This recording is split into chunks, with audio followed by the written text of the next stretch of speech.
Evening all.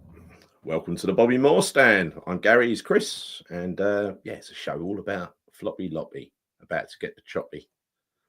I like that. Chris thought that, by the way. Before we go there, sorry, I was just testing comments a minute ago. We ain't supposed to have a comment up there. As you can see, the layout's slightly changed. The video windows don't quite fit the frames around them, but I'll fix that for the next show. But it's a step in the right direction.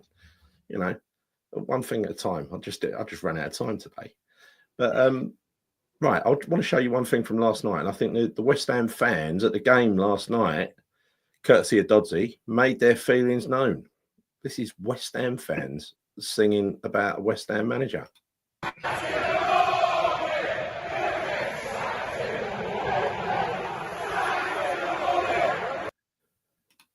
Now, once the away fans have spoken, I think that's it. The writing's on the wall. And, they're the most patient of fans, as you know very well. Some of them anyway. A lot of them, the ones who go to all the games. It's the first time today, Chris, that I've been poking around and asking people and looking on forums and everything else. Honestly, I think even the handful of people who were sticking up for Lopetegui have now gone the other way. There are a few still that are ambivalent towards whether he goes or not, but can understand if they fire him. But the vast majority of West Ham fans want him out. Time is up. That includes me. That includes you. And also, uniquely, if you look at the media at the moment, you look at all the stories, and this includes all of the people, David Ornstein, even Jim White on TalkSport, they're all saying that he's going to go. In all likeliness, he's going to go. And they're talking about 3 days. Meeting will happen over the next 3 days. They're also saying that it's usually it's his MO, Sullivan, to hire a manager before he fires a manager. I mean, that's not been true in every case, but it's true in most cases. Usually when, in the past, it's been David Moyes, hasn't it, who was hired before he took over from Pellegrini and hired before he took over from Bilic. And kicked off when we were looking at a manager to replace him. Nothing like a good old-fashioned hypocrisy. But anyway, Chris, what's your view on it? You were at the game last night. Tell us about it. I mean, what's there to tell, mate? It's just look. I mean, if you look on the face of it, we had more possession than them. We had more chances than them.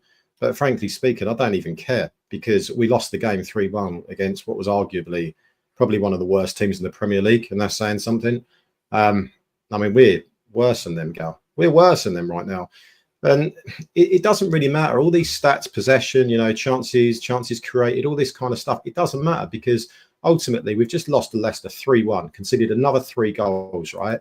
I've got to tell you, I mean, the fans, we turned up last night as we always do. The atmosphere was really good. But yeah, like that video you shared just now from Dodd. Like, honestly, I can't think of anyone that was sitting around me that didn't sing that last night. I've not seen that many fans singing for one manager to be sacked, their own manager to be sacked like that. I've not seen that before, or heard it, should I say. So it's like you say, it's a universal thing. And mate, he needs to go now, right? He needs to go because it's not working. It's just simply not working. I do not see how this is going to change anymore. I know we've had this kind of conversation many times, and I kind of look back on the games that we have played this season to think where maybe it has worked or maybe we've looked okay. And I can only look back to Crystal Palace, 1 half, Ipswich Town, 1 half, and Newcastle, for, let's say, the 90 minutes would be kind, but let's say 90 minutes, right? So you're talking... Yeah, it wasn't 90 in Newcastle, was it? We nearly went behind. We had a goal ruled out after 7 minutes, right? Yeah. Yeah, we could have done, right? So we're looking at essentially 2 games this season where, we've looked okay, we look decent, we look all right. That's it. That is it. It's not good enough, Gal. I'm sick to the teeth of this now. And I don't, me, I hate moaning about stuff. I really don't want to moan about all this stuff right now. But look, the decision needs to be made now. I've seen the news like, 72 hours. They're going to have a meeting over the course of the next 72 hours. They're going to make a decision. For me, the decision is obvious. It needs to happen now. It has to. We're awful, mate. We can't. I mean, mate, do you know, yesterday I was looking at some stats on this, right? So our shot conversion rate is, I think at the moment, the 4th lowest in the Premier League, right? It's 8.7%. We cannot score. We've got major problems in attack right now. It's a fact. let alone in defence where we're conceding just ridiculous amounts of goals. I mean, I think we're now the third highest. We're third highest team that's conceded the most amount of goals this season. We're only one behind Leicester now after the game last night. I think we're maybe 4 or 5 behind Wolves. Mate, we're teetering on the brink here of the relegation zone. And as I said to you, and as I said on the video the other day, the next 4 games now are so pivotal because we've then got Liverpool and Man City, right? So something needs to change right now. And I can't see any future of Lopetegui in it past the Wolves game. I want it to happen before Wolves now. I don't want to see him managing West Ham ever again. It's been a disastrous appointment. Oh, it's been the worst. It's down there with Avram Grant. I mean, it really is. It really is terrible. And there is a lot of people are saying in chat. By the way, we're going to do this show a little bit differently. We're going to talk, and then we'll talk to you some of your comments. But yeah, very interesting. I think the consensus in the chat is the same as you. It's what advantage is there to wait 3 days, to sit on your hands and wait 3 days, leave the squad in limbo, not knowing who the manager is going to be, leave the manager in limbo, not knowing whether he's going to be in charge next week or not. What is the point in doing that? You know, as a leader, when you lead a company or an organization or a team or something like that, the reason you're a leader is you're there to take the tough decisions. And sometimes they're unpopular decisions, sometimes they're popular, but you've got to take the tough decisions. And sometimes you get them right, sometimes you get them wrong. But the fact is, it's your job to take them. And his track record of taking tough decisions has not been very good. He always divers. He's worse than David Moyes in the transfer market. Sullivan does not have the courage of his convictions. He always wants to wait until there's absolutely nowhere he can go. He backs himself into a corner, and it's usually desperate when he does that. However, I think this time, when you look at what happened at Newcastle, that baffled me last week. I've got to be honest. I was so happy when we played that well. But I think looking back at it now, you've got to say Newcastle played pretty badly. They must have done. Because before that game, we were leaving ourselves wide open to the counter-attack and everything else. After that game, we've left ourselves wide open to the counter-attack, especially last night. So nothing's changed. Literally nothing's changed. Newcastle had an off day. Our players were up for it away from home with the heat off, with the pressure off. And, that is, the rest is history. But the worst thing that did, it was a vital 3 points, but we really needed the 3 points last night more than we needed the 3 points at Newcastle, because in real terms, Leicester are relegation rivals. And that 3 points could actually it could turn out to be quite pivotal if this season continues to go the way it's going. Right, you cannot lose those rivals. It is fucking unacceptable, completely unacceptable. I said the other day, we both agreed 4 points minimum from these 2 games, right? And that was giving him another chance after the Arsenal game, and we were thinking 4 points from these 2 games or he's out. Fact is, he's lost the first game. He only lost it. I mean. And by the way, 31 shots, that don't mean 31 chances, right? It means 31 shots. A shot can be, one that's blocked on the edge of the box, still a shot. It doesn't mean you've come to scoring loads of times. But having said that, we did have the best of the chances. We probably still should have won the game. But nonetheless, it just shows what when you set yourself up in that way, where you're always likely to concede goals, then that's your own fault. And he put Mavropanos back in yesterday. We all know that Mavropanos has got a mistake in him, and he's nothing more really than a squad player. And lo and behold, he makes a mistake within seconds. Not only does Jamie Vardy get the better of him, but he plays him on side. Vardy's cute. There's no 2 ways about it. He's cute. I don't like him, but he's a cute striker, right? And he knew how to play that big lump. He's spent his whole career playing against big lumps. The thing is, though, Gary, if you look at our squad, our team, and how we play, we all know that we play a high line. Okay, that's clearly obvious, and we know that that's been our downfall so many times this season. In every game that we've lost, it's been our downfall, particularly in the fullback areas, but also, even more so now, right down the middle, because Kilman's not on form. He's playing really, really bad right now. So when you look at the system that we play, or let's look at the the tactics that obviously Lopetegui employs into the games we played so far, plays his high back line. But the problem is we don't have the pace in those defenders to get back to do that. because Kilman's not fast enough, right? Todibo, I don't know, but he didn't play regardless, and neither is Mavropanos, right? So we are literally leaving ourselves gaping wide open. And you know, Leicester took advantage of it yesterday. I said about Jamie Vardy, I mean, for goodness sake, you know, the guy's 37, he turns 38, I think, next month. 38 years old, right? I mean, he's not the fastest, but he's still got a little bit more pace than probably Mavropanos and also Kilman. But, you know, he's always played that game where he's playing on the shoulder of the centre-back, right? He's always done that. And I'm not being funny, that goal that he scored, it was classic Jamie Vardy. It was just a typical goal that we would concede as a result of sticking to this stupid tactics that we always have at every game that we play this season. It does not work. It doesn't work. He needs to bring those defenders back a little bit. Because the thing is, if you play a high line, then let's press from the front, right? But we're not doing that. We are literally, I mean, you can look at the amount of passes that we made yesterday, Gal, right? Yeah. Yes, we had more possession. We had more passes than Leicester and this, that, and the other. We're playing backwards, sideways constantly. We couldn't even really open Leicester up to have a really clear-cut opportunity. There was a couple of moments where we did. I think there's one where Bowen arguably shouldn't have pulled it across goal. He should have shot. I know Danny Ings had one off the post. I think Souček hit the side net with a header as well from across. We looked actually okay. We looked okay when it came to crosses, I suppose. We looked all right. Yeah. But it's not enough, you know, it's not enough. And then Lopetegui, crazily, he just changes things that seem to actually be probably the most effective outlet. Because Bowen, for instance, he was probably our better player last night, particularly in the first half on the right-hand side.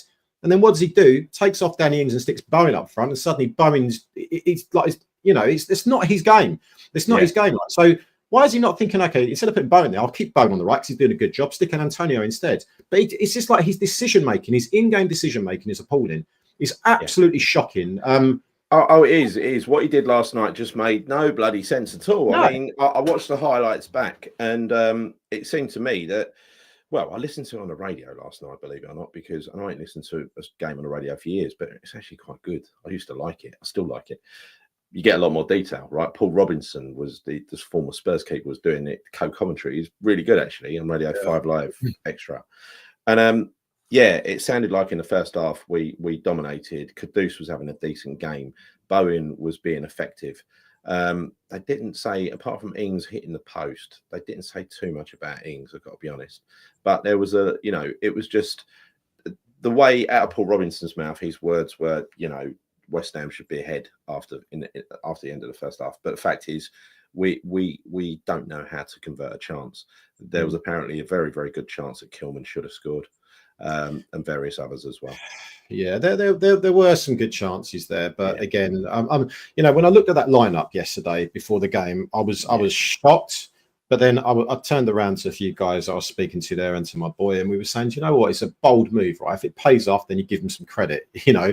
But it didn't pay off. No, you can't give him credit because he cannot keep changing the team like that radically, like he did yesterday. Why the hell did he do that? I mean, no. I know what you're saying, okay, but I'm just saying, like, for instance, okay, so maybe he played Wan-Bissaka. Oh, I don't even know why he played Wan-Bissaka at left back and dropped Emerson. I have no idea why he did that. Soufal, he's been shit for the last year. I'm year and a half, 2 seasons now. So why are you playing him? Is he thinking that because we're playing against what we would typify as being a lesser team, that we can maybe play certain weaker players or play other players out of position, possibly?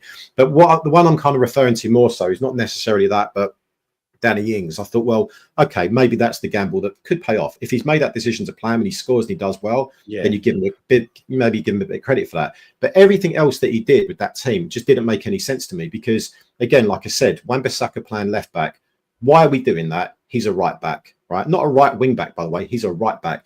And then playing Soufal doesn't make any sense. Okay, Mavropanos, okay, by default, maybe we didn't have a choice, unless of course we did have a choice, and that whole rumor around Todibo falling out with Lopetegui at halftime at Arsenal is true. I don't know, you know, that's another problem that potentially could be there. You know, but then again, you've got Kudus that comes straight into the team. Now, I know he's arguably our best player, but what does that say to some of the other players? For instance, Somerville, who actually has been playing pretty decent recently, that he gets dropped. Kudus comes in, okay?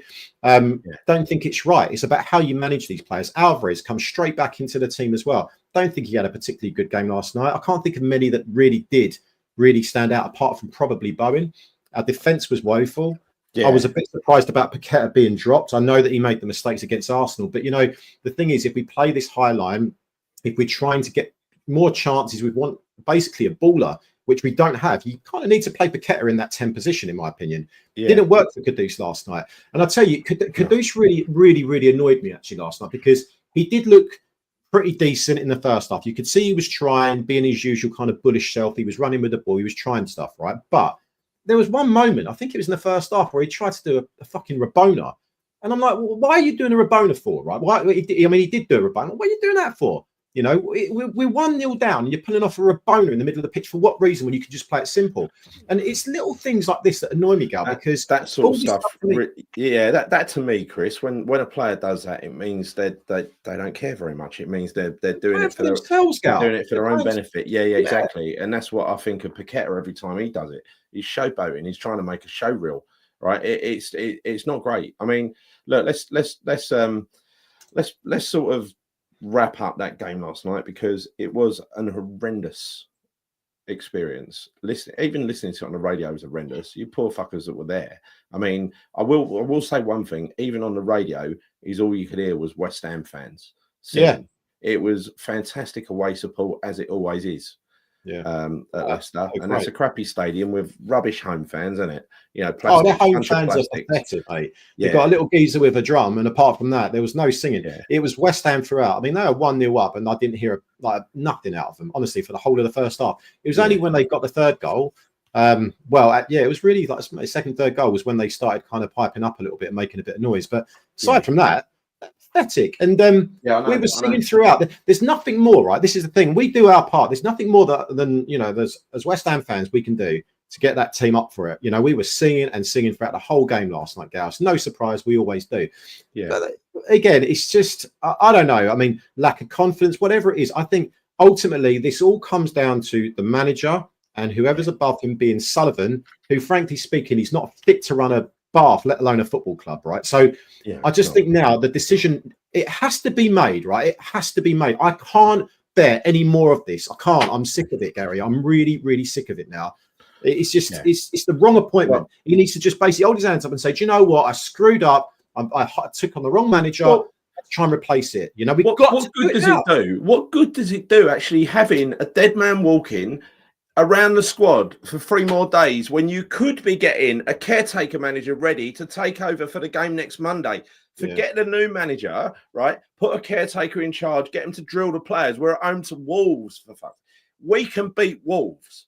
With those players that we've got, we can beat Wolves. Not with Lopetegui, but under a caretaker manager, I'm pretty sure we can get a result, right? They're nothing special. They're below. So they're in the bottom 3, aren't they, still? Yeah, but neither are we, though, Gal. That's the problem. But we should be. But we've got good players. We've got good raw materials, Chris. That's what I'm saying. Even Fulkrug is almost fit now. Came on as good. Decent header, by the way. You know, when you watch that back, it was actually, well, you know, I know it was a close range one, but he reacted bloody quickly and made it look easy, right? So hopefully more of that to come, but I'm not going to get my hopes up about him just yet. Well, you know, your point being, we should on. You missed the goal. You missed the goal, didn't you? No, I don't care, mate. Honestly, they scored the third goal, then it was disallowed, and I thought, you know what, shall I stick around? It was the 86th minute, and by which point we'd already lost the game. I was quite surprised that we even scored, because despite the amount of chances that we had, or shots we had, whatever, I couldn't see us scoring last night. You know, the thing is, right, and I know we spoke about this very briefly earlier on. If you look at that game in isolation, you can say, do you know what? West Ham are really unlucky, last night. They're really unlucky. They dominated the game in possession, in terms of chances, in terms of shots, totally dominated it. Unlucky, but of course, like 3 absolutely dire mistakes again in defence, right? But we were unlucky, and really, with the amount of chances, we could just still outscore them. So if you look at it isolated, you wouldn't really be that bothered. But this is not about looking at that one game in one isolated moment. It's looking at the whole season so far. And so far, I've seen absolutely nothing that suggests that we're a better team, that we're improved in any way, shape, or form. You know, when you factor in how much money that we've spent this season, Gal. I know. You look at the teams above us, mate. Right? You look at Nottingham Forest. I mean, they're killing it right now. Brighton, Brentford, all of those teams, they're in the top 8. They're in the top 8 of the Premier League. Are you honestly telling me that can anyone, like, objectively, you know, impartially look at West Ham and say those teams have a better squad than West Ham? Honestly, not a chance. Because I don't believe it. No, not a chance. And that's what I'm saying. We've got good raw materials. Even a caretaker manager could probably make better use of those raw materials by Monday than Lopetegui could. So what's he still doing here? boot him out, take care of him out, even if the caretaker has to take over for 2 games, 3 games. So what? It's better than having that waste of space here, isn't it? You see what a new manager bounce can do, mate. You can see what a new manager bounce can do, right? I know that we dominated the game, but you know what? We lost it. Van Nistelrooy comes in, he goes and beats us 3-1. There's always you do get a bounce, right? We never had a bounce with Lopetegui, by the way. What was our bounce? A 1-0 win against Dagenham Redbridge pre-season. That was it. I can't remember a bounce. No, I think it was a 1-1 draw against some minnows from somewhere. I think that's what it was. But yeah, we had the worst pre-season ever. And us positive people reading into that, well, 85, 86, you have a bad pre-season, it's going to be a good season. Fucking the season's been worse. It's been awful. It has. It's got progressively worse. Aside from the Newcastle game, it's just been appalling. And you know, again, you go back to the amount of goals that we've conceded. As I said, you know, we're now the third highest, or third most amount of goals we've conceded this season. But did you know? And I didn't even know this, but I know this is including the Moyes era. But actually, over the course of 2024. We've actually conceded the most amount of goals in the whole of the Premier League. So we conceded 71 goals in 2024. So defensively, it's an issue, right? It's an absolute issue. We were hoping that the new guy would come in and 2 different defenses, Chris, by the way, with 2 different defenses, right? Yeah, but with how much money have we spent on our defence, Gal? How much have we spent on it? Yeah, 70 million, 80 million. Yeah. But he's playing our defenders too up the pitch. They're not even defending. They only got a chance to defend. No. Honestly, there's no defence for it. There's no defence for it. He is incompetent. He's not capable of managing in the Premier League. We said that before the Newcastle game. Newcastle game made us stumble over our words a bit. And I can understand if Sullivan had have had the same reaction to an extent, right? Because we kind of did. It's like, oh, maybe he does know what he's doing. And then Arsenal, fucking hell, back to square one. Leicester, back to square one. It'll be the same thing on Monday. And the worst thing is, if they give him the Wolves game, and he wins, we'll be having this same conversation in a couple of games' time. You know it. So this is the thing, because if you look at it, right, so we've got Wolves on Monday, okay, there's a chance that we could beat them. We're at home, there's a chance. I mean, I go into every game with absolute pessimism now anyway, but there's a chance that we can win. And to your point, if we do win that game, does that mean that he's safe for a little bit longer? Which is why the decision needs to be made now, because, okay, we could win against Wolves, but then suddenly, you know, we've got the other games coming up that we know are against teams in and around us. We've also got Brighton as well, but then we've got Liverpool, we've got Man City. It's only going to get worse. So that, again, will probably be an isolated game where we might get 3 points, and it's going to go downhill again. So hence the reason why. Let's not wait until, you know, Monday. Make the decision now. Get rid of him. Accept that this has been an absolute disaster. Okay, it has been. There's no other way of looking at it. Get a shot of him right now. I can't bear it anymore. I can't. No, nor can I. He's got. And I hate calling for people's jobs now. I hate calling for people's jobs because it's. But you know, at the end of the day, Gal, we're talking about a nurse or a fireman, Chris. We're talking about a multi-millionaire who's going to get a massive payoff and be paid the rest of his contract, right? Yeah. This ain't a poor bloke. This is a bloke who, given the amount of money he's paid, should be delivering the product, which is a decent team, a competitive team. He's been given the materials to do it. You know, massive back in financially. It just, I've never seen a manager so clueless. So clueless. Yeah, his depth. He don't belong in this league. Yeah, but it's. I mean, I'm trying to think, like in the past, of managers that we've had in years gone by. Yeah. Who was as bad as him. I mean, honestly, I think he makes Lou Macari look good. I think he makes. I mean, seriously, Avram Grant is. He's probably not as bad as Avram Grant, but it's. A bit unpopular, but Lou Macari weren't actually that bad, right? He made a lot of good signings, Lou Macari. You know, Trevor Morley, Ian Bishop. That's true. Maybe Ludo came under him. Jimmy Quinn, lots and lots of signings he made. Some great players who stayed with us for years. Right, so I'm being disrespectful to Lou Macari in that respect. There's more to that than meets the eye. Nigel put me straight on this, actually. There's more to that whole Lou Macari story than meets the eye. Maybe we can make a program about it one day. But anyway, this is not the Lou Macari show, right? This is to talk about. There are 2 more things to cover that we need to cover in this show. Number 1 is it's the politics, it's the camps that are going on behind the scenes in the boardroom. You know, what is likely to happen, who holds all the power, who holds all the sway. And then based on that, let's look at the 4 runners and riders who we're pretty sure are in the frame. Yeah. Right. So before we do that, let's go through some of you lovely people's comments. Hello to everyone in the chat, by the way. Why wait 72 hours? Yeah, we covered that, Gary. No one knows. Nobody knows apart from in Sullivan's little Russian hat-clad head. 60-40 split on the board, and he says whether he goes or that's what he's heard. By the way, someone sent me a throwaway. Now, treat this with the contempt it deserves, people, right? Before I came on, someone sent me a message. They've been right before, right? Sent me a message, said, look out for Stansted for flights in from Porto. I think they were alluding to the fact that Conceicao might be flying in. But even if he is, remember, Amorim flew in to see Sullivan. So I wouldn't even get excited about it if he landed, right? The only time I get excited about it is when he joins. Yatesy says, does anyone feel we might turn a corner now that Füllkrug is back? Well, look, I think we've said this before. And you made a good point today as well, Chris, because after the game last night, his post-match comments was he's really happy to be here and stuff like that. Completely contrary to what we've read in the media. Again, I think it goes back to the camps thing, right? He's Tim Steiten's bloke, right? And I think that Lopetegui is Sullivan's bloke, and those two have been clashing quite a lot, and it can't work like that in a director of football system. Well, wouldn't always believe what you hear. Wouldn't always believe what you hear, Gal. And I think with regards to that point about Füllkrug, I mean, don't get me wrong. Yeah, he could come back in and maybe he could start scoring goals. But that doesn't mean we're going to turn the corner, because actually by turning the corner, we need to get our defence right. We need to get the rest of the bloody team right, not just Füllkrug. Yeah, he's not going to be a game changer for us, is he? Let's be honest. No, he's not. He's not. You don't wait. Stephen Russell says you don't wait 3 days to sack someone. No, of course you don't. Yeah. If he's being a bad influence, which he is, a terrible influence. Also heard that the youth team can't stand him, right? Well, they don't see him. They see him as much as they saw David Moyes, i.e. not at all. They only see Noble. Right? Craven says, Sully wants the 2 days to get a man in. Yeah, that's the sensible thinking, right? Short-term option till May. God, that'd be so Sullivan, because a short-term option would turn into a long-term option, wouldn't it? You know it would. That's like a try before you buy for Sullivan. Victor Santos, Sullivan needs to. Yes, he does. He does. He's again, when you're talking about incompetence, I don't think there's any greater incompetence than the leadership shown at this club and the treatment of his fans. I mean, they really have no respect for us at all. There's no message coming out of the club. They just let us stew.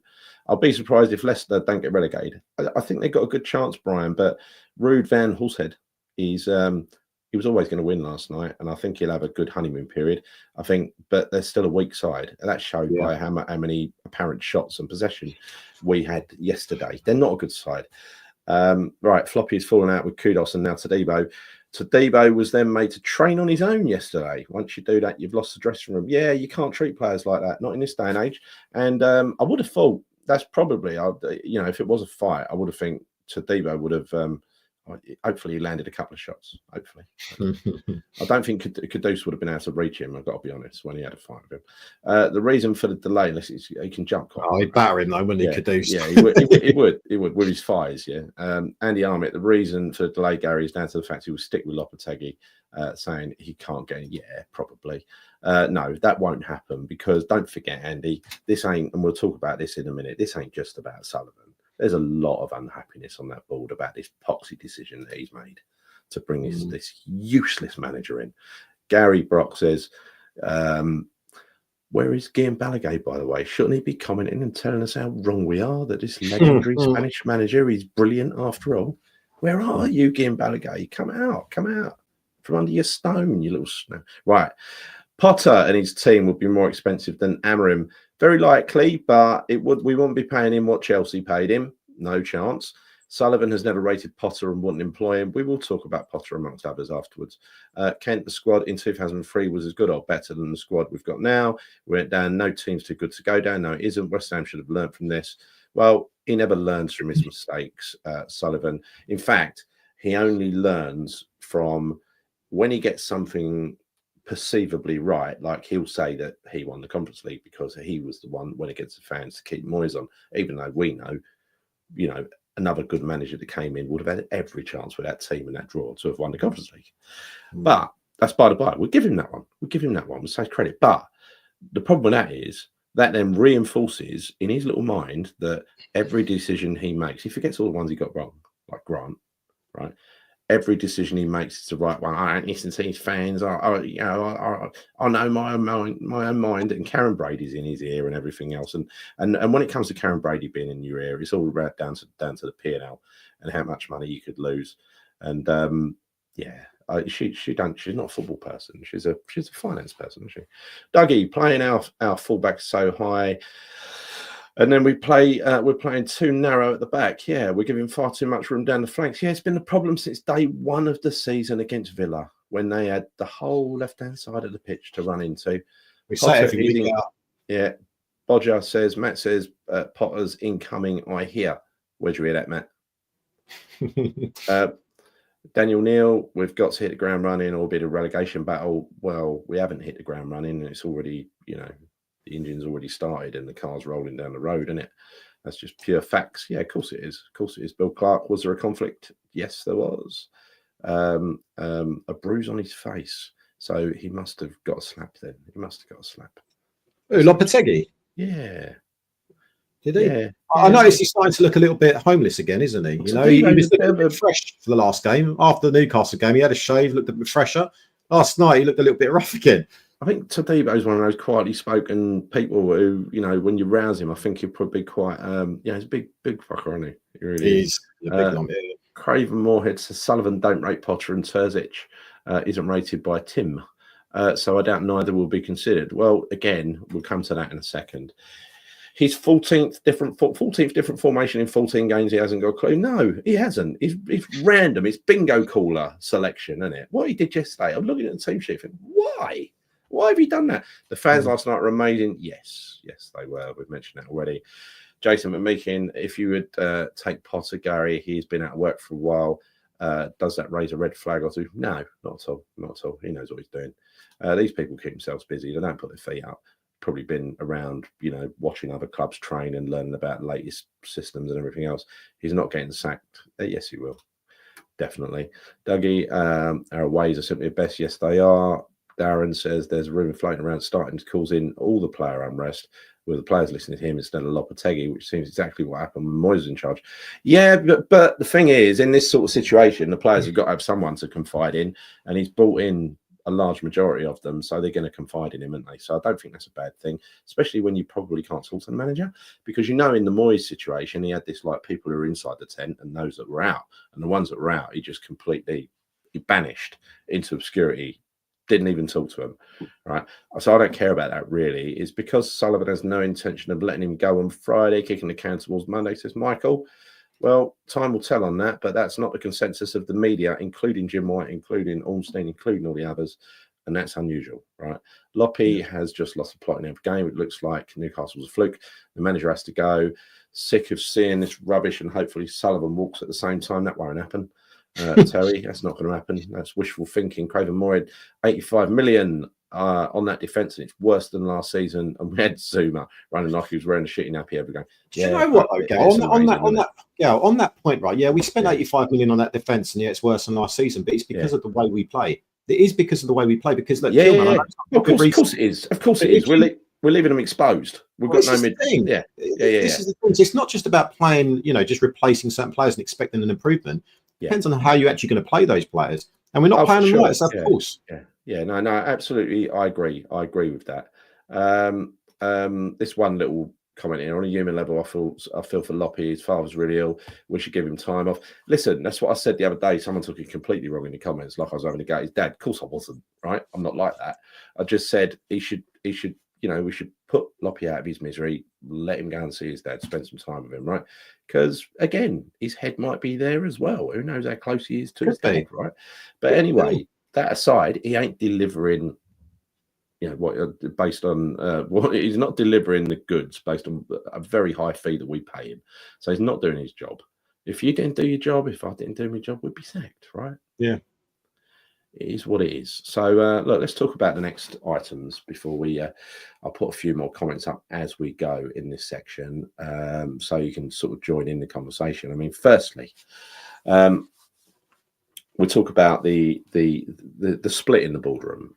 It's been known for ages now. This is not fiction. This is fact.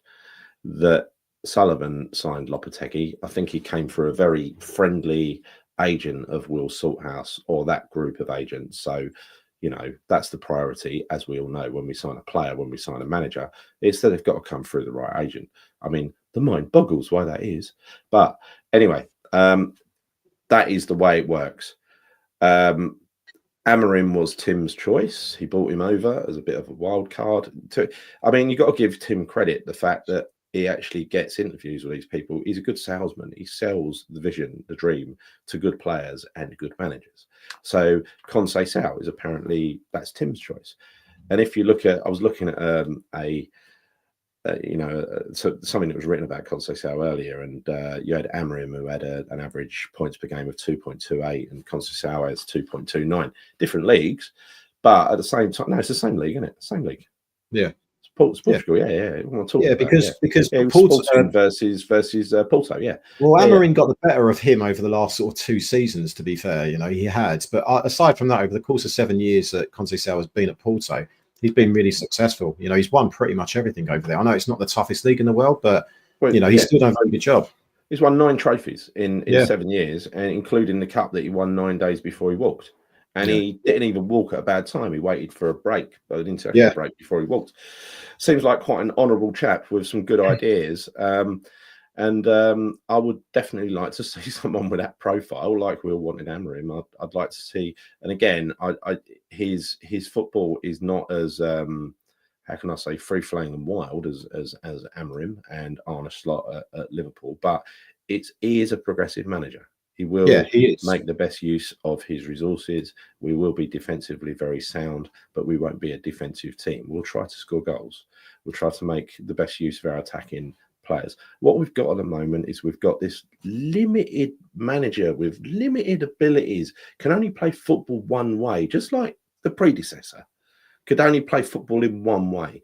We need a manager that can play football in many ways and can adapt to circumstance, and sometimes change the formation and the system several times in a game if need be, right? You've got to do it in this day and age, because the managers are more cute and more switched on than they used to be. But I do believe it's a thing, right? Gal, it is a thing, right?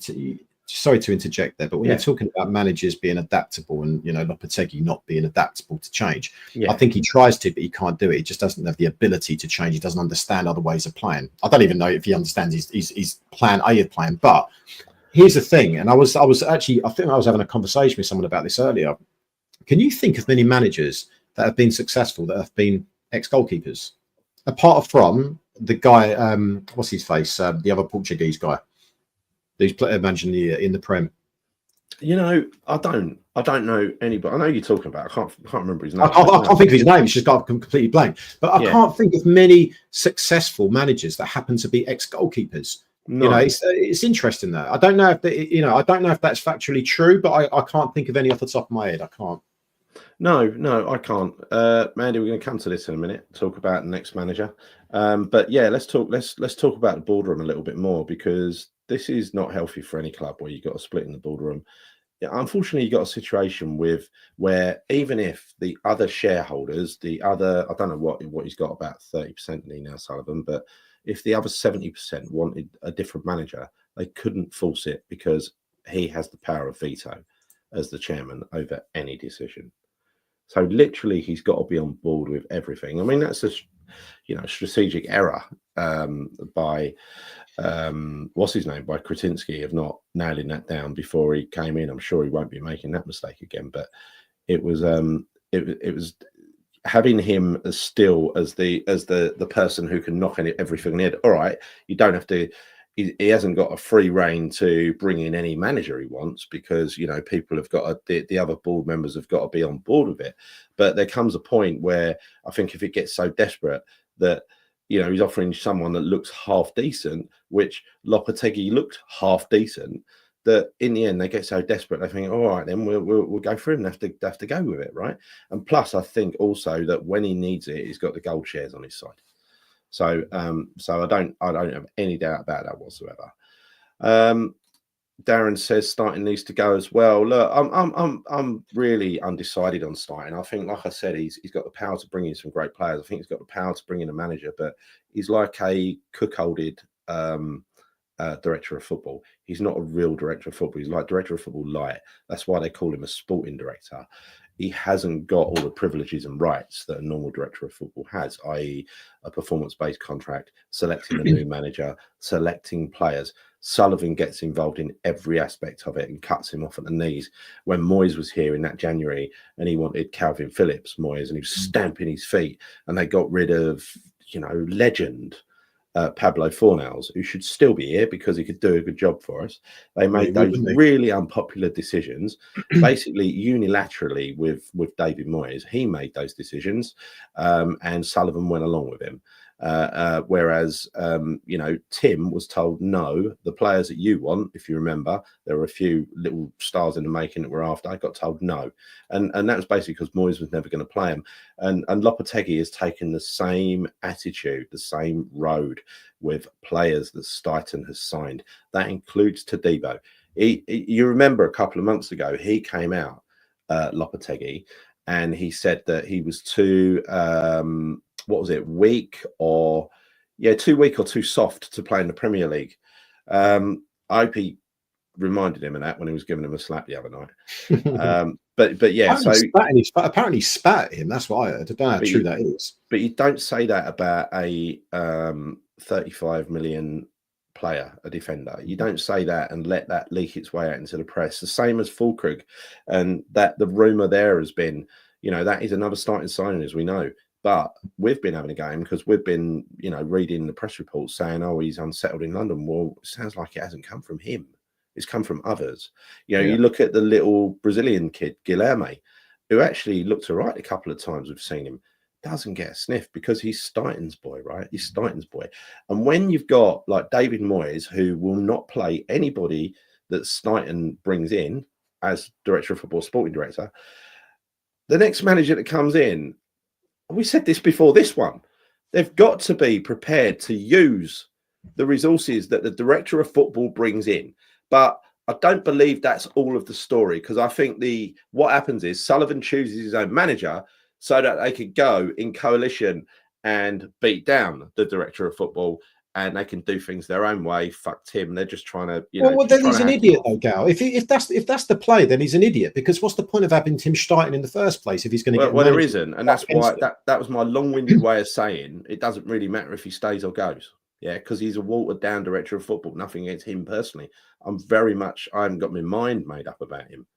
So do you honestly think, right? So do you honestly think that Lopetegui is not playing certain players because Tim Steiten picked them? And I think he's ended up playing them out of desperation. He played Todibo out of utter desperation when he had to. He played Somerville out of utter desperation, dropped him as quick as he could. I mean, look, I don't. He played Rodriguez. He started Rodriguez every bloody game. Yeah, that was his pick. Yeah, every single game. Kilman's played every single game. Wan-Bissaka's played every single game. They were his picks. Yeah, but okay. So looking to Todibo, for instance. Yeah. Okay, so let's say that wasn't his pick, but actually there is an argument that says that he wasn't match fit when he actually joined us. So it did take him a bit of time to get accustomed to West Ham, get his fitness levels up, and then play. And since then, he has been a regular fixture. So I don't think you can necessarily say that. No, he was forced out of desperation. I think he actually rates him as a player. I'm sure he does. I think with Guilherme, and again, you've got to kind of look at it for what it is. He's still a young kid, and yes, he does display. I mean, he has looked pretty. Well, I say I've not really seen enough of him to say how good he is. Yes, he's got pace, but he's got some skills, but I haven't really seen enough. So maybe that is a bit of a slow burner. Potentially, that is. So I don't think that strictly. Look, we can make those assumptions, Gal, but I don't necessarily think that can be particularly true. There's a lot of rumours out there, about Steiten, about Lopetegui. We don't know. We don't know, Chris. We don't know absolutely who made the decision to go for what player. What we do know is that absolutely everything can be vetoed by Sullivan. Yeah, right? Well, it always will be. It always will be, and he needs everything, right?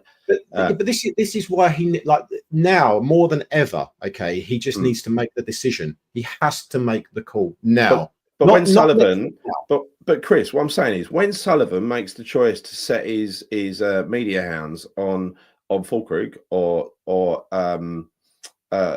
what's his name, Guilherme, or someone like that, he's not taking into account the fact that he absolutely signed that off himself.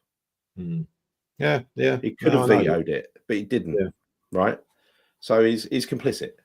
So I look at the Guilherme signing, and actually at the particular time I was quite excited about it because I'm thinking Me too. sometimes I like the element of the unknown because we didn't know a great deal about him. Apparently he was one of the top players, young players coming up for in Brazil. So you get all excited about that. But if really the intention is to buy this kid and to maybe bed him in over the course of the next 2 seasons, then he becomes a permanent fixture. I've got to kind of argue he's got to be something pretty exceptional if you're going to spend way over 20 million to just let him kind of basically grow for the next couple of years, where that money could have been invested to get in a proper manager that could have built a squad, not one player in Guilherme, but build a proper team that is going to be effective, in the Prem. Totally. You know what? Decisions, mate. It's crazy decisions. Doesn't make any sense. You know what? I think he likes to have a manager who's under his control and will do as he's told and will buy the players he wants, right? Sullivan, that is. I think they've all got to come through the same route. Now, same route as a manager, right?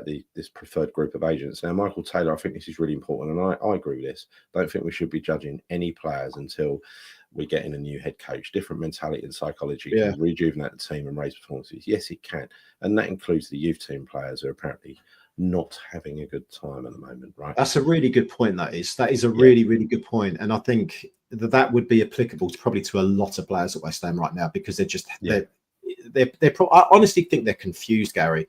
I really do. I every time I watch West Ham and they just, even sometimes their body language, what they're doing. They don't know what they're doing, mate. And it's not their fault. They're professional football players. But if you're being told to play a certain style of football and yet you don't really understand it, and it's not really it's not being articulated clearly enough to these guys, of course they're going to be confused. Of course their morale's going to be low. Of course, psychologically it's not going to be working well for them. So I think it's a really good point. I do. And it may be it's impacting the likes of Piqué. It might not just be the whole other shit that's going on in the background. No, you're right. They don't understand the guy. They don't know what he wants, what he really wants. Well, I mean, they literally don't understand him. A lot of them, I think. Matt Hussein says last night 8 of the 11 starting players were Moyes' team from last season. I mean, that is inexcusable. Why? Well, he's played every single dreg that he can. Yeah. It's the big question of why, Gal, because that game for us was an absolute must win last night. So why on earth are you not going to play your strongest 11 unless there's injuries that we don't know about, like Emerson or something? But he still played some of the game. Antonio still played some of the game, and let's face it, even if Antonio started the game, he would have probably come off after 65 minutes anyway. So it genuinely baffles belief why he did that. I can understand Kudus coming in because it's something special, but some of those other decisions, they just made no sense at all. They didn't. No, I agree. And Claire says, I'm hoping a new manager takes capsy off him. Bowen. I love Bowen this season. He's killing him. Yeah, I wonder what effect this is having on him. And I wonder whether inside Bowen's head he's relishing this captaincy. Because I'd like him to have that, to play without that weight weighing him down, right? And again on that little on that theme of giving players a chance, we've all seen Guilherme and we all kind of like what we saw, and he was getting written off in the media ages ago about what a big mistake it was. It ain't a mistake, is it? He's actually looked not out of place in the Premier League the few times he's come on.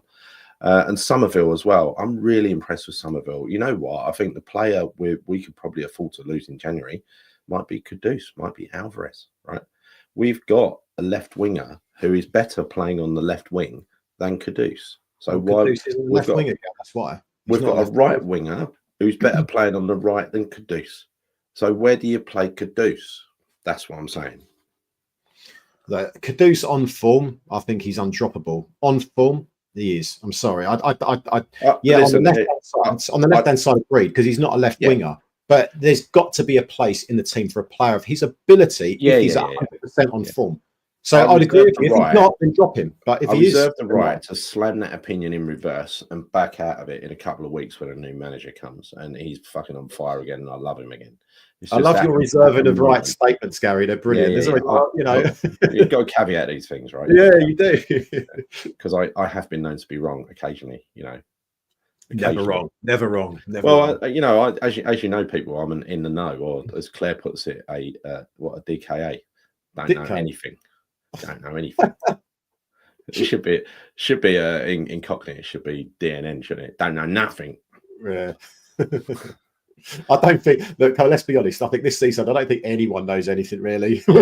Everyone's as confused as each other, aren't they? Yeah, I know. Dino Topmoller As I said, yeah, we need to start talking about managers now because we're coming up to an hour. We're just going to do an hour show, but there are, I think, 4 managers who are primarily in the target, in the crosshairs. Let's just go through them quickly. So we got Graham Potter, fond of the high press, great results at Brighton, but the wheels fell off at Chelsea. They didn't really. Look at the results. Ticks all the Sullivan essentials boxes, free, no compensation required, has Premier League experience, but he will have expensive salary demands and and having had stratospheric pay at Chelsea, yeah, maybe he will, but he ain't going to get that here, is he? I think he would. This is the right level of club for Potter, even though he probably thinks he can go higher. I think he's proven that he can't. I would happily support Potter because he'd come in and use the players given to him. He's used to doing that, making the best of what he's got. Edin Terzic. And so, first of all, Chris, Potter. Yeah, no, I would agree with you on that point because also he's got the experience of managing in the Premier League, which I think is actually really important now. We can't make a mistake this time around. I think with Potter, when he went to Chelsea, yes, he wasn't particularly, successful there, but I think it was a very difficult situation he found himself in. I also think that opportunity in that club was too big for him. He was coming from Brighton, a very, very smaller club, right? Going to Chelsea, which must have been a huge, significant change for him. So coming to, and I'm not downplaying West Ham, I think coming to West Ham perhaps would be a better environment for him to be in. But, I say that, and for any one of these managers that we talk about, Gal, yeah, I think it still poses a huge challenge for any one of them coming into West Ham for as long as Sullivan is at the top, because it doesn't matter who we talk about, mate. There's always going to be someone something's not going to work. It always happens. People don't like him because his demeanour. They think he's, perhaps a little bit fragile. Been described as a drip. I don't think he is. I mean, you look at what he did. He used to pull David Moyes' pants down every time we played his Brighton team, and he was the one that created that Brighton team, right? Really made them good. He was the original. He was the original and the best, right? So Potter, I would say, but yeah, apparently they had him on the panel last night. They're saying so says Liam here. He was at the game. Sky panel, was he? He was at the game last night. I think he was commentating or something like that. Yeah, he was there. So I think he was anyway. Right, Don. It's mixed. It's a mixed reaction around Potter because people look at what he did at Chelsea and they say, "Oh, he was shit," but it wasn't. And they say 2 things about him: he was shit at Chelsea, and he just walked into Brighton and it's like they do everything for you at Brighton. You just have to operate the wheels. No, he actually created the system at Brighton, and the other managers have since benefited from it, to be honest, in their own way. But he's got the ability to change games, like I described earlier, change games on the fly. 2 or 3 games during a match, 2 or 3 times during a match, he can signal to the players and change system, change formation. That is what he's capable of doing. We need someone like that, but there are other options as well. So we're going to discuss them. Potter would be my choice, says Housefly, just to balance it up. He run that. Look at Brighton. He run that well, and they get hidden gem players. Yeah, they do. I wouldn't say that he was responsible for signing any players because he wasn't. But he did make the most of those players. Did you hear Potter yesterday? Boring. Well, he motivated Brighton all right, Gary. Do you think Lopetegui can motivate our team? It's like everything. Do you need an entertainer? Do you think Moyes was an entertainer? He won a cup. I know. When we had Moyes, Potter was a golden manager. Yes, he was. And suddenly, because of one failure at Chelsea, which was a fucking basket case at the time, he's not good enough for us anymore. If he'd have joined us instead of joining Chelsea, we'd have been singing it from the rooftops. Now we say it. Now some people are just saying it's crap because they believe all they read, unfortunately. Well, put it this way, Gal. Seems weak. Based on what, Ben? What? Gal, tell me why you think he seems weak. Gal, a bit of comparison when you talk about Potter. Obviously, do you need an entertainer, Mark? Do you want a stand-up comedian as a manager, or do you want a decent manager, Mark? So boring and cannot tell a good joke. What else? Yeah, what I'm saying, right? What I'm saying about Potter is, okay, so his market value has probably dipped a little bit since obviously the spell that he had at Chelsea. But similarly, for all of those Moyes lovers out there, look at Moyes' value when he came to West Ham. Apparently very successful at Everton. Didn't have a good time at Man United. Then he went over to Real Sociedad and Sunderland, and he went right down the pan. But obviously, look, I'm not going to deny the fact that he did a great job for us, certainly for the first couple of seasons he was with us. did brilliant in the COVID years, all those kind of things, right? So he did do a good job. So I don't think you can write Potter off just from that stint at Chelsea. You can't. You shouldn't. It happens. It happens. And if that's the case, we should be writing. Lopetegui, look how many shit stints he's had. Real Madrid, Spain. There's loads of them. Do you know what I mean? There's like managers. The thing is, we're also got to be realistic here. What managers are we actually realistically going to get, Gal? Who are we honestly going to get? Because for everyone that you call out right now, I think unless it says they're free, then then we probably might have ruled them out, is the truth. Because we're probably going to go for the cheaper option. It's always that way. Someone who's readily available, free, with no club, is going to be a little bit more cost effective than trying to buy someone out of the club. The other ones we might just rule out now and just say, okay, Obsidian Curse gets this right as well. He's had lots of offers, Potter. He's turned them all down. He's not a desperate man, right? Did he have Ajax as an offer?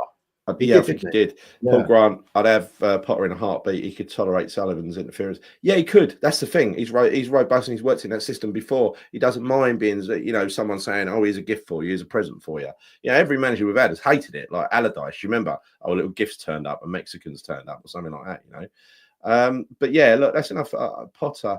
The same. One more. Dallas Winston says, "I've got the same stick for wanting Potter instead of Lopetegui. I don't love Potter. I wanted Amram wielded, but it's too late for that now. Letting Loppy go really, really important. Is really, really important. So on that note, we're going to talk about Conceicao, who Sergio Conceicao, 50, former manager of Porto, winning 11 honours, including 3 league titles and a double in 2019-20. And 21-22, lots of possession play, bit nervous about his preference for rotational play with team members less rigidly positioned. Hope he isn't Lopetegui 2.0. This is a person who's written this little article here. I'll give him credit in a minute. No Premier League experience, has already reportedly turned down Everton to wait for the West Ham job. Reportedly a Stighton pick. See, I think I've looked at him a little bit and I disagree with that. Rotational play is something that I think top managers actually do. But again, it takes intelligent players and the right players to be able to deliver it. And I think what we've got ourselves into, unfortunately, is a similar corner. We've backed ourselves into a similar corner as we did with Moyes, where Moyes brought in players that suited Moyes. Lopetegui's brought in players that suit Lopetegui. We should have been bringing in players, generic players that will fit the system of the football club, whatever that is. And if this geezer coming in, Conceicao, is going to deliver whatever that vision of the football club and how we're going to be playing football, according to the director of football, who's supposed to set the template for how we play football, not Sullivan, not the manager. They're supposed to play inside a system, right? They're supposed to operate with inside a system. They don't get to choose their players. They tell the director of football what they need. Director of football gives them what they need, but they make their own choice, and then they have to make use of those materials. So look, on that, it would be a gamble, and I don't think Sullivan is into taking a gamble at this point. But then again, Man United have just taken a gamble with Amram, and this geezer is probably the same level or slightly above than Amram on record. So I don't think, I think it's a calculated risk. I don't think I'd call it a gamble. I'd call it a calculated risk. But every single manager is a calculated risk. Every single one. There's no guarantee. And I love the idea of it. I love the idea of Conceicao because his record is fantastic. He's done a great job at Porto. I think the style of football that he has, he does play a high back. He does play a high line as well. I think a lot of managers do play that style. But actually, what he does do is he presses very, very high from the front. Right, he does. And this is very different to what we do. We just can stand back and do a mid block or a low block half the time. So I think he has got a plan. He has got a structure in terms of how he lines his teams up. So again, I don't know enough about him. I don't. So as you say, it is a calculated gamble. Cockney Boy 76, Sergio Conceicao wouldn't put up with Sullivan's bollocks. No, he probably wouldn't, and nor would Amram, clearly, who came across and chat with Sullivan and got back on the plane and went home. So he could be flying out of Stansted again tonight. He'd land, go to Chigwell, fuck off home again, probably. Let's go on to the next one. Max Allegri is a former AC Milan Juventus manager, 14 trophies, no Premier League experience, rumoured to have been in the UK learning English, learning Cockney, apples and pears. Learning English. I don't know. Super expensive. Reportedly wants €8 million a year to manage in the Premier League. I would back any of those three that I've just read out. And now what I consider the booby prize, who Sullivan is apparently very keen on. Another one to divide to put that little divide in between him and the director of football, Edin Terzic, 42, former assistant head coach at London Stadium under Bilic, probably a sidestep really, or in terms of a sideways move, I was going to say. But he also he gets around Sullivan's Premier League experience by having been a number 2, I suppose, a head coach for Bilic, but he's never managed in the Premier League. Great Bundesliga success, but divisive, having had dressing room bust-ups with Nicholas Füllkrug, among others. The Borussia Dortmund players the Borussia Dortmund players hated him. That's a fact. They wanted him out. Yeah, and that included Füllkrug. I don't know how much the hatred still exists, but it did. It did. They really wanted him out. They actually went to the board and tried to get him out, and it worked. You can't have that. You can't have an upset squad. No, it's the last thing we need right now. I mean, again, I mean, I don't know how much of that is factually true about Füllkrug specifically. I don't know. I mean, I have heard, obviously, the noise that, you know, universally across Dortmund, they didn't like him. But he did get him to a Champions League final. He knocked out PSG in a semi. So there's something that tells me he can't be that much of a mug. But I do understand his style of football is pragmatic. Yeah. You know, I don't know. I mean, I said to you earlier on, I wouldn't be. I mean, I'm not saying I want him as a manager at West Ham. But if we were running out of options, we didn't have anything, and he could actually do a job for just an interim basis until the end of the season, then I'd say yes. Why not? But that would only be for an interim basis, and then try and get someone of a higher profile that can play better football going into next season. Because this season, frankly speaking, is a write-off now. It is. Yeah. No, you're right. And look, what David says here, Bilic jumping up and down when Payet scored is what we all look. We all love passion. We all love all that stuff. But frankly, I don't care. As long as the football on the pitch is good, I don't care if a manager is cool, calm, and collective and sort of just stands there and is emotionless. I don't care. As long as he speaks well, he speaks well about the fans, and I don't mean just the random shit that Lopetegui comes out with, all those I wanted to speak, like, for want of a better example, Postecoglou does about his responsibility to the fans, to entertain the fans. Right, I love that about Postecoglou. I'm not so sure about him as a football manager, but I love the way he speaks about the fans, about the club, about his philosophy on football, and all that sort of stuff. Get Moyes back in with Rooney as number 2. Oh God, I nearly choked. Right. So I don't think. No, we're never discussing Mourinho on here, Damien. Go start your own channel and do a show of Mourinho. Randy Bergstaller, the expectation is Sullivan, for his sake, cannot get this wrong. Otherwise, there'll be fury and outrage. Fans, look, they already have fury and outrage towards Sullivan, but it'll intensify. And as I said, I think a Burnley 2.0 could happen if Loppy stays. Yeah. Loppy ain't going to stay. He's not going to stay, mate. Are those the options then, Gal? Those are the front runners, are they? The ones you just mentioned. Was there anyone else? I mean, I've obviously been reading as well, but are those the ones that you were going to highlight today? They're the ones. Yeah, they're the ones. I don't think. I mean, out of those 4, who would you go for? Let us know in the chat, people. Who would you go from those 4? Well, so we've got Edin. Let me just recount it. We've got Potter, Terzic, Max Allegri, and Conceicao. You can just put cons in there if you don't know how to spell Conceicao, right?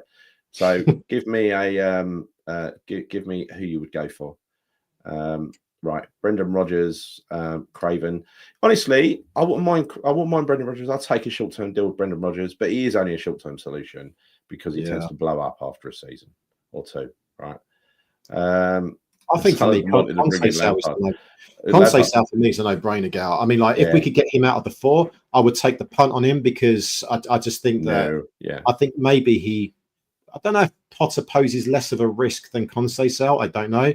But one name you've not mentioned, actually, and it has been mentioned on a few occasions, is Michael Carrick.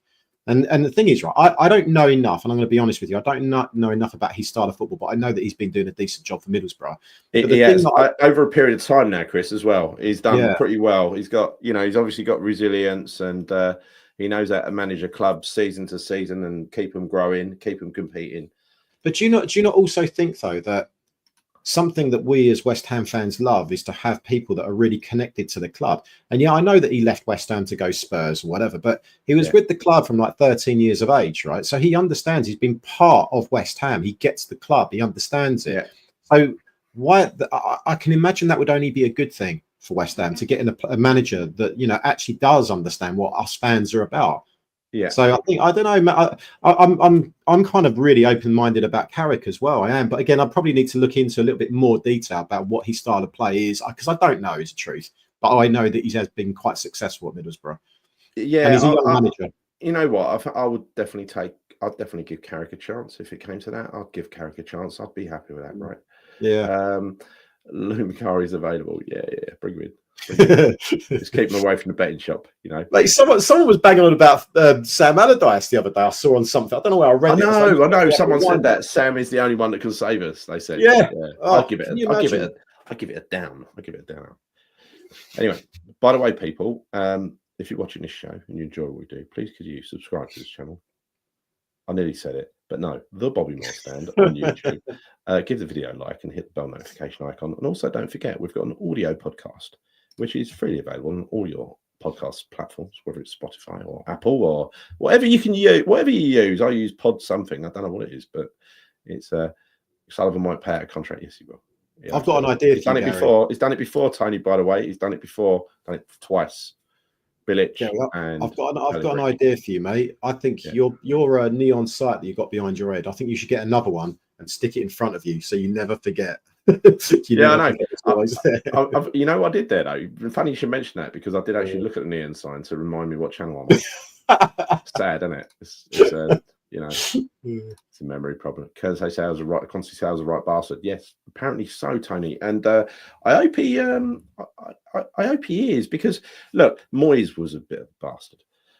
It's fine being a bastard as long as you're a fair bastard, right? As long as you're someone who gives players, who doesn't treat players unfairly and isolate people for no reason, you know, just because you don't think they're particularly a great footballer, just freeze them out. You know, I much prefer the old Alex Ferguson way of doing things, where you take care of every single player in your squad and you keep them going, even when they're not being picked. You keep their hopes up and say, don't worry, you're going to get game time. You know, every manager could do that. It's no skin off their nose to try and keep people happy and try and keep a good relationship with the players. It costs nothing to be nice. So if he were to do that, but at the same time, he's a double-hard taskmaster, I have no issue with that. I have no issue with that at all. No, you know, get the job done, win games. Amarim's like that as well, by the way. Seems to be a bit of love here for Carrick, you know. I was just looking no, there's a lot of love for Carrick, and I must admit, I've got a lot of love for Carrick as well. Carrick has never said a bad word about us, right?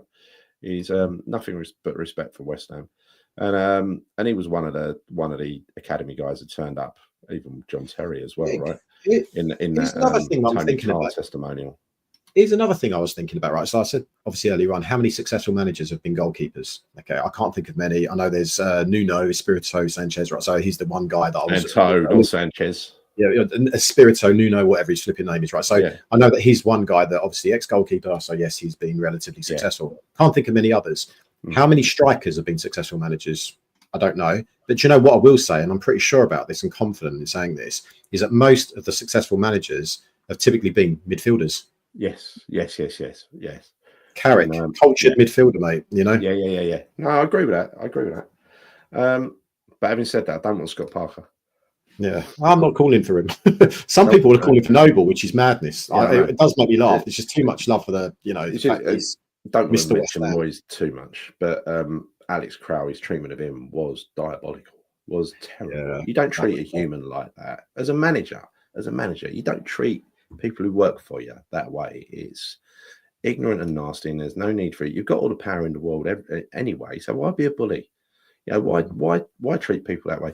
Because he was creating this thing where if you were inside the tent, you felt really special psychologically. You know, you're in David's special group, and if you're outside, you just felt like, you know. And I don't know what the dynamic was between one group and the other, where there was any sympathy or empathy, or whether they were, you know, sneering at him. I don't know. I think in the end there was friends in both camps. I think when it was going well, there wasn't. The players that were isolated and on their way out. But I think once you ended up popular players like Fornals being, you know, basically kept out of the side, that didn't go down well with the rest of the players. I'm pretty sure about that. Potter has had talks for an agent apparently. Yeah, he probably has. He probably has. I'm pretty sure they've sanded quite a few managers out already. I mean, in his Carrick won't pay his Sullivan won't pay his contract up. I think he'll pay his contract up. Middlesbrough be about 30 bob on it. Can't be that much, can it? Blimey. Yeah, he's happy where he is, being a North East boy. Yeah, maybe, but he lived down here for quite a few years. Bright lights of London. He did, and it's a bigger job. If he's got aspirations to become a big manager, then why would he not come to West Ham? Yeah, and I think he used to frequent thingy in Gants Hill, didn't he? That nightclub that you Faces. Yeah, Faces. Used to yeah, he did. Yeah. Maybe you want to come back just for that. Yeah, maybe. Wouldn't be against Noble. A couple of games. Well, imagine that if you had Carrick and then you had Noble as the conduit to the youth team, and surely Carrick could be interested in the youth team players. Yeah. Surely. I mean, if you look at Lampard, who was a youth team product, the one good thing he did at Derby and at Chelsea was he brought a lot of youth players into his side. He was a rubbish manager, but you know. Newcastle beating Liverpool. Does that make us good? It makes us better than Liverpool. That's the way that works, right? Yeah. So, right, we're going to call it a day. It's 8:15. I'm going to get some food. I'm starving. But I want to watch the football, mate. I want to watch the football. I'm intrigued to see what the results are tonight, because I don't know if any are going to go against us potentially. Everton are beating Wolves 2-0 at the moment. Epic. Fullnails was not done. Come on. Get off your Moyes hobby horse. He was not done. No. Yeah, do you hear that? Everton are beating Wolves 2-0 at the moment. Yeah, that don't mean we won't lose to Wolves on Monday. I know, I'm just saying. Just saying. But his team's all in an original. I mean, maybe Everton are having a bit of a turn. I don't know. Who knows? Yeah. Right. I'm sorry for people whose comments I've missed, but we're going to leave it there. And thank you for all your lovely comments, you people in chat. Thanks for watching on this this very grim and cold Wednesday night. Thanks to Claire and Matt for doing the. Claire's probably been quite mean tonight, I would imagine. She always is. Yeah, please hit the like button and subscribe and whatever else that I said earlier. Thank you, Chris. Thank you. Next game's Monday, so I guess we'll be back at the weekend to talk about. Well, we'll be back before then if Lopetegui gets fired. When he gets fired. And then other than that, we definitely will be back at the weekend to talk about Wolves. Yeah. With eager anticipation. Isn't it? Massive game, mate, but they all are right now. Massive game. That's right. Just hopefully we've got a new man in charge for that one. That's my only hope. Did you get a can of Monsters tonight? Because I haven't seen you drinking. Mate, I needed to, because I feel like I've got about a man flu on the way here and I'm not feeling particularly great. Monster will fix that. It's good for flu. It's good for flu. It's good for colds. Yeah. Well, you got Lewis Hamilton again, because I've got a green one. Yeah, that's the full sugar. We've really got. I thought this ain't full sugar. This is no sugar. I'd never have sugar. I'd never have the sugared one. I don't think you need it in these drinks. They taste so sweet, even the zero sugar ones. But yeah, we do talk about Monster quite a lot on here, don't we? For all your Monster help and advice, please tune in next time. We'll also discuss West Ham a little bit. All right. Thank you very much, everybody. See you soon. Come on, you ones.